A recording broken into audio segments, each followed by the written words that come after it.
Title: Escape from Alcatraz, The Truth They Hid. The night the rock went silent. If you think you've heard every prison escape story out there, think again. What if I told you the most impossible escape in American history might not have been what it seemed? Before you judge, hit that subscribe button, because what you're about to hear will make you question everything the FBI ever told us about Alcatraz. June 12, 1962. The Bay Area fog rolled thick over San Francisco, swallowing the city lights.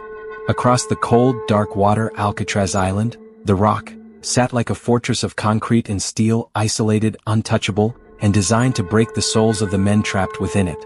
At 6:30 a.m., Correctional Officer Frank Johnson began his usual head count. He walked past the cells of Block B, men half awake, half dead inside. Then he reached cell 138. Frank paused. The bed looked occupied. The inmate's head faced the wall, motionless. But when Frank tapped the shoulder, it rolled. And the head was papier-mâché. Within seconds, alarms blared through Alcatraz. Guards rushed in every direction, keys rattling, boots slamming against concrete. Inmates shouted, laughed, and cheered as chaos erupted. 3 men, Frank Morris and brothers John and Clarence Anglin, had vanished from the most secure prison in America.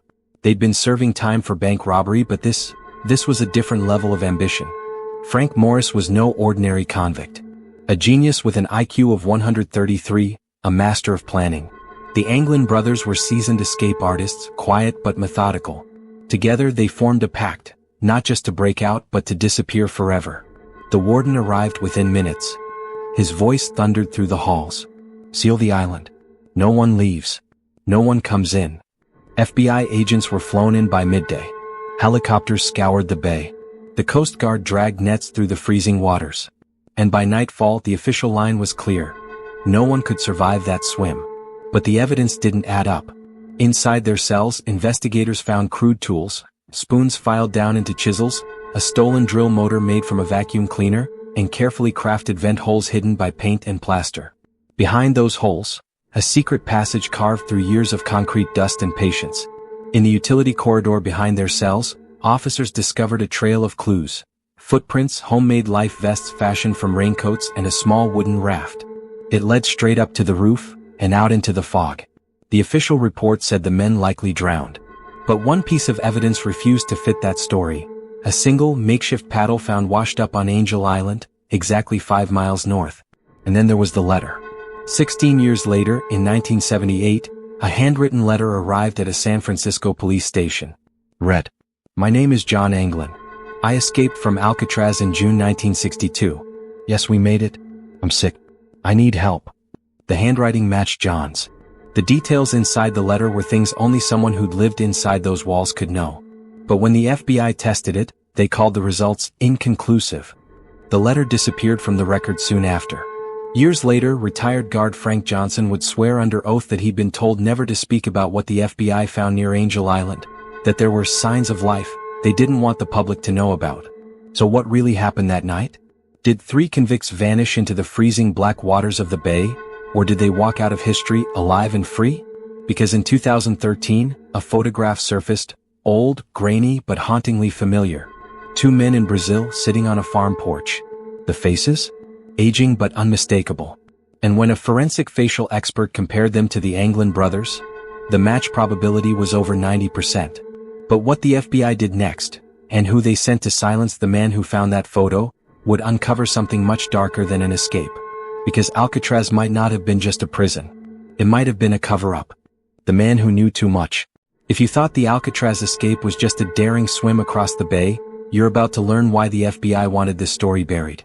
Before we dive into the next part of the mystery, remember, every official version has cracks. Sometimes the truth seeps through them like cold seawater. By 2013, Alcatraz had become a tourist attraction. The cells were quiet, the stories sanitized for postcards and guided tours. But that year, a man named Ken Hicks, a retired detective from Florida, claimed to have found something extraordinary.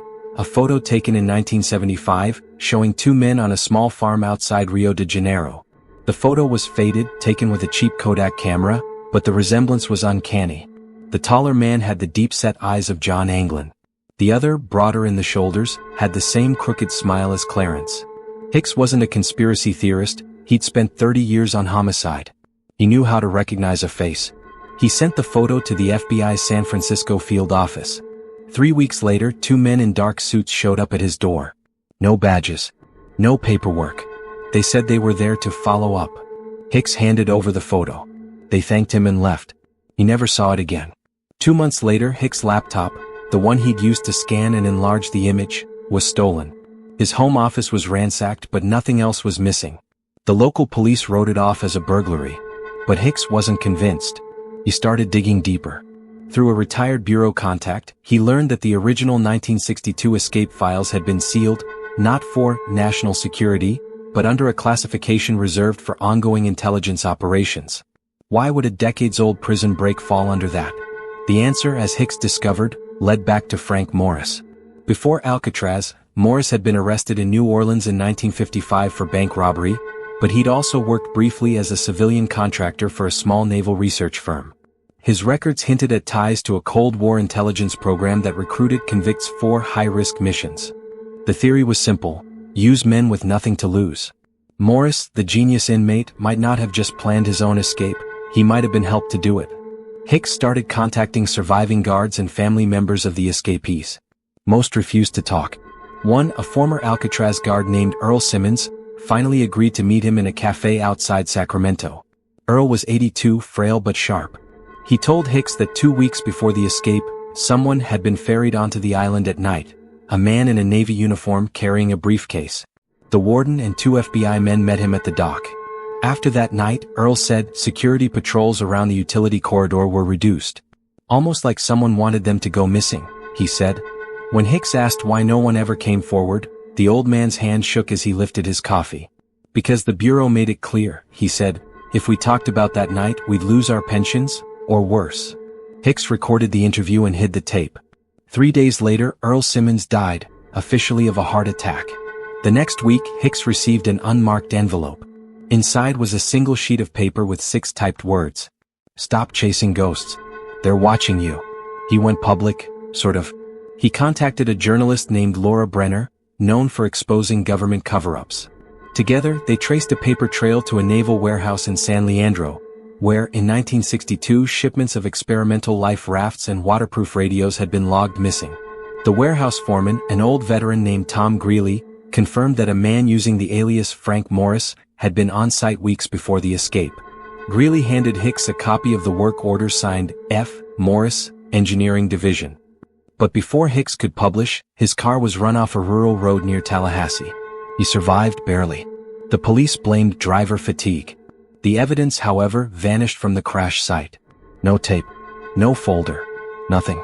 Laura went into hiding, convinced the same people behind the Alcatraz cover-up were still watching them. Before she disappeared, she sent one final encrypted message to Hicks' email. I found something on Angel Island. A tunnel sealed in concrete. There's a name scratched on the wall inside. The message ended there.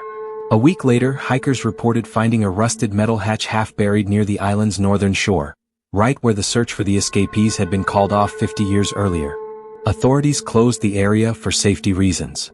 But the locals said that for 2 nights straight, they saw men in black vans unloading equipment near the beach, and then silence.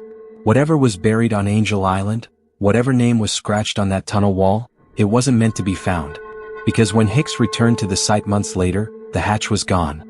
The earth had been filled, smoothed over, and marked with a single wooden post. Carved into it, with fresh letters, was one chilling message. You're next, Ken. The truth they buried. Before we start, if you're still watching this, you've crossed into the part of the story most people were never meant to hear. This is where history blurs into something darker. If you think you can handle what really happened after Alcatraz, stay with me until the end, and don't forget to subscribe because the truth won't stay hidden forever. 6 months after the warning appeared on Angel Island, Ken Hicks vanished. His rental car was found abandoned at a gas station off Highway 101, doors unlocked, keys still in the ignition. Inside the glove compartment, investigators found a torn map of the San Francisco Bay, and a single note written in shaky handwriting. They were never supposed to make it out alive. The FBI took over the case within hours. No press coverage. No public statements. Officially, Hicks was declared missing. But a month later, a fisherman near Tiburon discovered a waterproof case tangled in his nets. Inside, a cassette tape labeled Alcatraz Truth.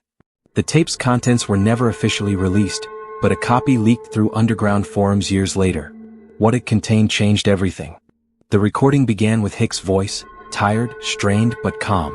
"If you're hearing this, it means they found me. But I have proof now. Alcatraz wasn't just a prison. It was a cover operation, part of a Navy intelligence program called Operation Bluebird.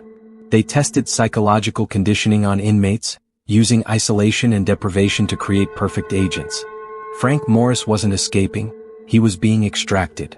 Hicks claimed the program used convicts as experimental assets, conditioning them to operate under assumed identities after their death or disappearance.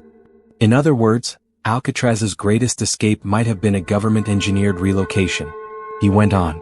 "The Anglin brothers weren't supposed to survive the transport. Something went wrong. They made it to Angel Island, but instead of extraction they ran. They knew too much.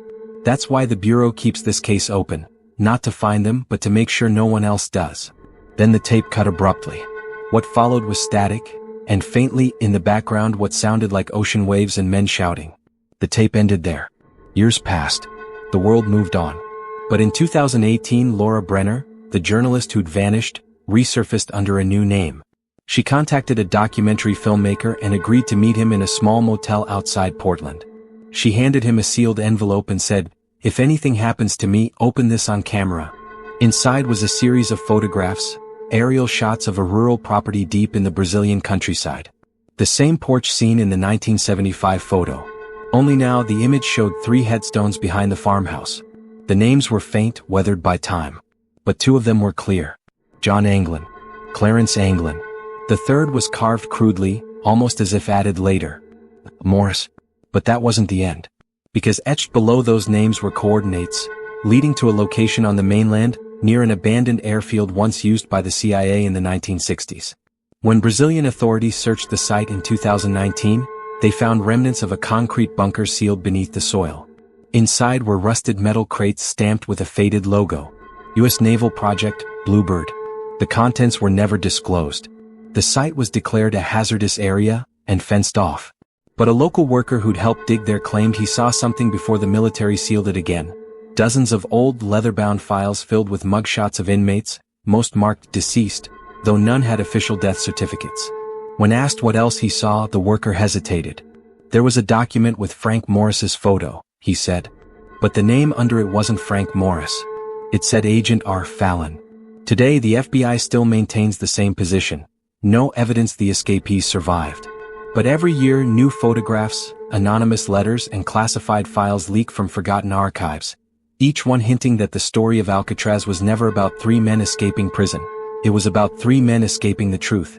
A truth buried under concrete, sealed behind decades of silence, and protected by those who built the legend that no one ever escaped from Alcatraz alive.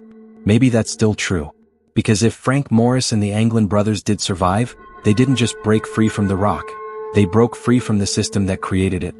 And maybe that's why the last known file in the Alcatraz case, declassified in 2021, ended with one final note handwritten at the bottom of the page. Case closed. Subjects relocated. Mission successful. They told us no one could ever escape from Alcatraz. But maybe the real prison was never made of walls. If you think this story ended here, you're wrong. Because next week, we're uncovering another government mystery buried beneath 50 years of lies. Hit subscribe, stay curious, and remember, some escapes were never meant to be found.